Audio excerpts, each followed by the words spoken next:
Jerman semakin tua. Bukan cuma sejarah nih masalahnya ya, tapi penduduknya. Saat ini lebih dari 22% populasi Jerman berusia di atas 65 tahun. Dan pada tahun 2050 diperkirakan hampir sepertiga penduduk Jerman akan menjadi lansia. Krisis penuaan penduduk ini menyebabkan Jerman kekurangan tenaga kerja.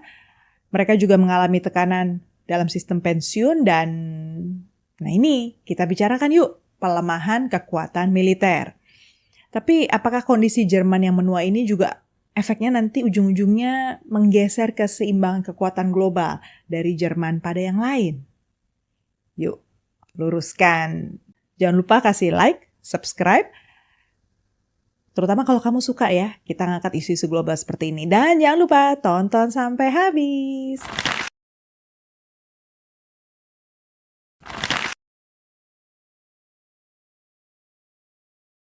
Sebelum kita ngobrol lebih lanjut, saya mau ajak kalian lihat piramida penduduk di Jerman ini. Gimana menurut kalian? Coba bandingkan dengan penduduk Indonesia. Kelihatan nggak ya? Perhatikan gambar piramida di bagian bawahnya. Jumlah penduduk Jerman yang muda kurus banget ya dibandingkan Indonesia. Jumlah penduduk muda Jerman yang kurus itu memberikan gambaran bahwa angka kelahiran Jerman itu sangat rendah. Angka resmi dari kantor statistik pemerintah federal Jerman menyebutkan kalau tingkat kesuburan wanita Jerman itu 1,3 di tahun 2023. Itu artinya rata-rata wanita Jerman mendapatkan kelahiran 1,3 anak saja. By the way, angka 1,3 anak nih angka statistik ya, bukan artinya ada anak yang ukurannya setengah atau sepertiga. Mungkin di antara kalian ada yang bilang, ya bagus dong, kita di Indonesia kan malah nggak boleh punya anak banyak-banyak. Iya, memang benar sih nggak salah. Tapi kalau di Indonesia itu kan udah kebanyakan anak. Kualitasnya juga diabaikan pula. Udah, balik ke topik. Jadi dalam kehidupan sosial politik, standar tingkat kesuburan wanita yang relatif baik itu ternyata menjaga kestabilan masyarakat atau penduduk. Dan angkanya itu harusnya idealnya sekitar 2,1. Artinya minimal perempuan tuh harusnya punya anak 2. Gitu loh maksudnya. Jadi tingkat kesuburan Jerman yang cuma 1,3 anak itu sebenarnya jauh di bawah standar. Sebaliknya kalau di Indonesia itu di atas angka 2,1. Kita lihat gambar berikut ini. Kelihatan kan Indonesia di mana dibandingkan negara-negara lain di dunia? Perbedaannya lagi, kalau di Jerman angka harapan hidup itu meningkat. Kalau angka harapan hidup meningkat artinya lebih banyak orang yang usianya lansia daripada anak-anak. Dan kalau dikelompokkan, orang tua yang usianya di antara 60 sampai 100 tahun di Jerman itu sampai 30% loh. Kalau di Indonesia, angkanya baru sekitar 11,4%. Artinya gini loh, kalau orang udah tua, kan dia udah nggak produktif lagi ya. Terus mereka bisa makan dari mana? Kalau dulunya pekerja sektor formal, mungkin PNS, ya ASN atau kerja swasta, mungkin dia masih bisa punya pensiunan, uang pensiun atau tabungan. Tapi kalau dia pekerja sektor informal, kemungkinan besar kan berarti sampai lansia pun mesti tetap harus bekerja. Dan kalau nggak kerja, kalau di Jerman nih ya, orang-orang lansia di sana bisa dapat basic income support. Artinya ada dana bantuan lah ya untuk para lansia. Lebih lengkapnya disebut basic income support in old age and the event of reduced earning capacity. Asalkan orang tua itu bisa membuktikan dia dan keluarganya memang membutuhkan alias miskin. Nah di sini nih persoalannya. Bantuan sosial dan asuransi sosial seperti uang pensiun pastinya kan masih bergantung sama orang-orang yang bekerja di hari ini kan? Loh, kan uangnya udah dikumpulin sama para lansia dulu waktu mereka masih bekerja. Dulu waktu kerja kan dipotong pajaknya setiap bulan. Artinya pemerintah mestinya udah melakukan investasi dong, utas uang pekerja diputer lalu dapat bunga gitu. Betul, seperti itu. Tapi uang yang dipotong oleh pemerintah sebenarnya kan nilainya pasti lebih kecil dari manfaatnya. Kok bisa lebih kecil? Karena kalau mau dapat manfaat pensiun yang lebih besar, potongan iuran tiap bulan harus besar dong.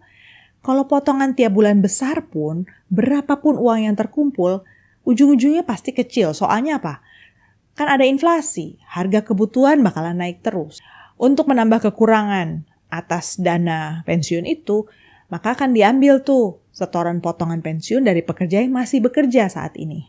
Jadi artinya, kalau semakin sedikit penduduk Jerman yang bekerja, uang yang dipakai untuk menambal jaminan pensiun juga berkurang. Betul. Dan nggak cuma itu, semakin sedikit orang yang bekerja, semakin dikit juga pajak yang masuk ke negara. Berarti APBN juga semakin kecil. Kalau gitu uang untuk merawat jalan, operasional bangunan, bayar pegawai, operasional layanan publik berarti juga berkurang dong. Artinya makin dikit yang kerja, dananya tekor. Nah, dalam ilmu jaminan sosial, ketergantungan macam ini disebut Old Age Dependency Ratio alias rasio ketergantungan pada kelompok usia lansia. Jadi rasio ini menghitung berapa jumlah individu yang berusia 65 tahun ke atas per 100 orang usia kerja. Biasanya usia 20-64 tahun lah ya dianggap masih usia kerja. Rasio ketergantungan usia total memperhitungkan tanggungan usia muda dan usia lansia sebagai persentase dari penduduk usia kerja. Angka di Jerman saat ini adalah 51,6%. Ini mengkhawatirkan buat Jerman. Karena setiap tahun angka itu naik, dan semakin tinggi. Mengapa semakin tinggi? Karena tingkat kelahirannya tadi loh, rendah. Sementara angka harapan hidup semakin tinggi. Dari gambar yang di sini bisa kelihatan ya apa yang saya maksud. Kalau di tahun 1950-an, harapan hidup orang Jerman rata-rata cuma sampai 66,8 tahun. Sementara tahun lalu nih 2024 angka harapan hidupnya menjadi 81,5 tahun. Coba kita bandingin dengan Indonesia. Tahun 1950 rata-rata orang Indonesia usianya sampai 40,2 tahun. Sementara tahun lalu tahun 2024 71,3. Kok orang Indonesia masih kalah panjang umur ya dibandingin sama orang Jerman. Jadi di Jerman penduduknya makin tua lah itu intinya. Tapi yang lahir juga sedikit. Akibatnya old age dependency ratio juga makin tinggi. Dan tren dari tahun ke tahun seperti di gambar ini. Rasionya sekarang 35. Jerman khawatir ya, rasio ini tidak akan semakin turun bahkan malah naik. Pemerintah Jerman memprediksi angka rasio ketergantungan pada lansia bisa mencapai 50 di tahun 2030 dan 60 di tahun 2050. Prediksi ini bisa jadi kenyataan kalau wanita Jerman semakin malas melahirkan.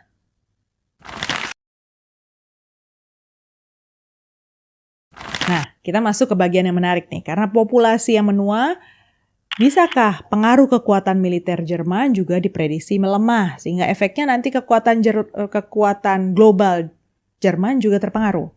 Dasar analisisnya begini ya, kita lihat lagi nih soal penurunan jumlah tenaga kerja. Diprediksi pada tahun 2050, 23% penurunan angka tenaga kerja di Jerman. Sementara 33% populasi menjadi lansia. Jadi kalau diingat lagi soal old age dependency ratio, semakin dikit penduduk usia muda, semakin sedikit yang bekerja, pajak yang diambil negara juga semakin kecil. Dan kalau nggak ada pajak, nggak ada uang lah buat macam-macam biaya yang harus ditanggung pemerintah, termasuk juga untuk membiayai urusan pertahanan. Jerman di tahun 2024 ekonominya udah sulit nih. Pendapatan kotor per kapita alias GDP mereka tumbuh terkecil di antara negara-negara G7 lainnya. Lihat ya, cuma 0,3%. Iklim bisnis di Jerman juga menurun sejak tahun 2021, terutama sektor manufaktur yang banyak merekrut pekerja. Dan biasanya menghasilkan banyak pajak. Angkanya sampai minus loh, 16,6%. Padahal di tahun 2021 kontribusi sektor manufaktur masih tinggi. Kalau dilihat dari angka anggaran pertahanan nih ya, kita lihat angka anggaran pertahanannya mengalami turun terus sejak tahun 1972. Paling rendah di tahun 2014 dan kemudian sempat naik sedikit di tahun 2020 tapi turun lagi. Jadi selain anggaran pertahanan yang berkurang, prediksi pertahanan Jerman ini melemah karena semakin sedikit juga orang yang mau jadi tentara atau jadi prajurit yang aktif. Ternyata Jerman mengalami kesulitan merekrut tentara. Jerman menargetkan jumlah tentara itu mencapai 203.000 orang di tahun 2031. Tapi Menteri Pertahanan mereka, Boris Pistorius, mengatakan bahwa target tersebut kemungkinan tidak bisa tercapai karena gagal merekrut tentara baru setiap tahun. Wah, kacaunya lagi nih, selain gagal merekrut tentara, tingkat drop out tentara di Jerman juga tinggi. Angkanya mencapai 30% loh. Alasan utamanya karena para tentara muda itu mau balance antara work and life.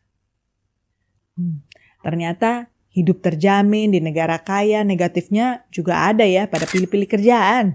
Situasi ini mengkhawatirkan Jerman karena seperti diramalkan di tahun 2050, umur perekrutan tentara baru yang targetnya itu sebenarnya usia 15-24 tahun akan turun 12%.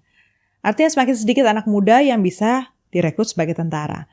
Plus lagi ada angka drop out tadi loh. Jadi angka kekurangan tentara di Jerman semakin buruk dong. Bisa dilihat ya dari data yang ada di sini. Mulai dari tahun 1990 sejak Jerman Barat dan Jerman Timur bersatu, jumlah tentara Jerman menurun juga. Ada yang susah, ada yang ngambil keuntungan. Gitulah ya hidup ini. Jerman melemah. Eropa bisa lebih rentan terhadap pengaruh Rusia karena selama ini perekonomian Jerman kan terkuat tuh di dalam sejarah Eropa. GDP-nya Jerman terbesar di Eropa, sekitar 4,1 triliun euro. Hampir sebagian besar negara-negara Eropa bergantung nih jadinya pada pembeli alias pasar di Jerman.